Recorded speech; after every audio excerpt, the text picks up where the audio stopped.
Who's your emergency contact? Who should we notify in the case of death? Welcome to the USP, where I spent the last two plus decades of my life. I'm now in bloody Beaumont. I was there from 2006 to 2008, and I'm just taking you guys through all the chaos that happens there all the time. And when I mean all the time, I mean it's like almost every single day, and sometimes 2 or 3 times a day. And at this time, I only lived in one unit while I was there. I live in CA downstairs. In CA, for the most part, everybody got along. Not necessarily like everybody liked each other, but everybody had a unsteady truth, because they know they don't want to funk just to funk and be locked up in the shoe. Now you heard like the TS and the Texas MA used to be at war, and they were probably still at war in the state at the time. I ran into a friend of mine that was I was just influenced with. He did his time in the state, and when he came, he was kind of culture shocked because the TS, the Texas Syndicate, and the Texas MA were walking on the yard together. And he was like, man, we've lost over 500 soldiers in the war with these dudes. How are we sitting over here functioning? They're not buddies, but they all set down ground rules and whatnot to be able to coexist. And that's with almost every gang in the penitentiary. The GDs and the Latin Kings and Vice Lords, Peace Stones, the Crips, the Bloods, and everybody in between. We all sit down and have certain rules to keep the chaos to a minimum. But, it doesn't stop nothing. Like when the situation is serious, they deal with it. And in bloody Beaumont, I don't care if you're the white car, black car, Mexican car, or whoever. Everybody's going hard because everybody don't want to be perceived that they're soft on dudes that disrespectful, soft on dudes that violate the rules. So everybody got to take care of their own shit. When there's an issue with somebody, you can't just go ahead and take off on them. I mean, you can, and then you can deal with the politics later. But the procedure is, if a Mexican dude did something or whatever, then I would approach his homeboy and tell him, hey, man, your homeboy did this, and that. Now you guys can handle it, or I can handle it. And that's what most cars do to give each other the respect. But for me, being outside of California where there's not a lot of Asian and Islanders, I'm not going to go and tell you that I got a problem with your homeboy. Because a lot of time, justice can only be had amongst 2 equal power. The rest of the time is might equal right. There's only 5 or 6 of us on the yard. So if I go to a gang that's got 20, 30 individuals over there and tell them, hey, your homeboy fucked up, they might go tell him, hey, Mesa just came and complained about you and plot to get me, because they don't perceive my 5 or 6 buddies as a threat to them.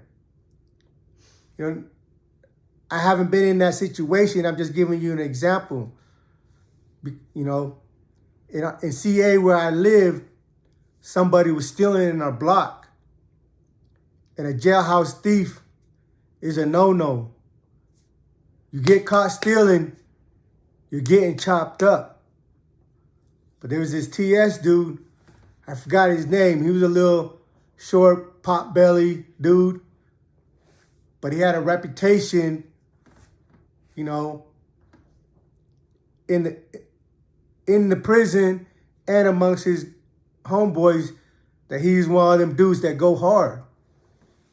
So he would pick and choose who he would steal from. Like, these things been going on for a few months when I got there. And certain people stuffed their radio or their batch of wine or whatever items, their stamp, whatever items end up missing. But the people that he was stealing from were dudes that didn't belong to a gang. You know, these were Solanos. They were, he kept it in within the Mexican community. Because, if you go outside the race and go steal something from a black guy, then the black guy go gets all the blacks, and then it becomes an issue, and now whatever. So I'm not saying he was smart in how he was doing things, because he was a jailhouse rat. I mean, not a jailhouse rat, but a jailhouse thief. But he was picking his spots. He was picking dudes that know that they were too scared to go run and tell their homies, because these dudes that he stole from weren't anybody, and they know that, hey, if they go and tell the TS dudes that, hey, one of your homeboys is stealing from me, the TS is going to send his homeboy, the one that he said is stealing, to go punish them before they jump on them. But he kept doing it to feed his habits or whatnot, and eventually he stole from the wrong person. And I'm not sure exactly who he stole from at this particular time, but they had enough clout, enough respect on the yard. They went to the TS and told him, hey, your homeboy stole from me. He's a jailhouse thief. You guys gonna handle it, or we're gonna handle it? And every group, every gang in prison, they don't want some other car, some other gang handling their garbage, because it makes them look weak. And it also makes them like, oh, we condone this behavior, or we too scared to take care of our own. So they put a hit on him. And one of the dudes that went on a mission was my buddy Billy. He's I think from San Antonio, or he's out from Texas. I don't want to get the city wrong. But he was a youngster. We were all youngsters in bloody Beaumont. And he was prospecting for the TS. So to get his patch, he had to go on a mission. So when we were out in the yard, the deuces go off. It's night yard. It's dark. The deuces go off. They got us all sitting down on the sidewalk in the grass with our back to the fence. And I look over and I see Billy on his knee handcuffed and two other TS handcuffed. And there's a body laying on the sidewalk. We were there until they brought the stretcher and put the dude on the sidewalk into the stretcher, strapped him up, and rolled him out. The TS, the Texas MA, they have a rule in the penitentiary. If they got to X out one of their own, they're not jumping them. They're not beating them up. They're stabbing them. That's the only way they deal with their business. It don't matter if you're friend or foe. If something needs to happen, they're going to stab you up. So they sent Billy and another two Mexicans. They were either already members of TS or prospecting.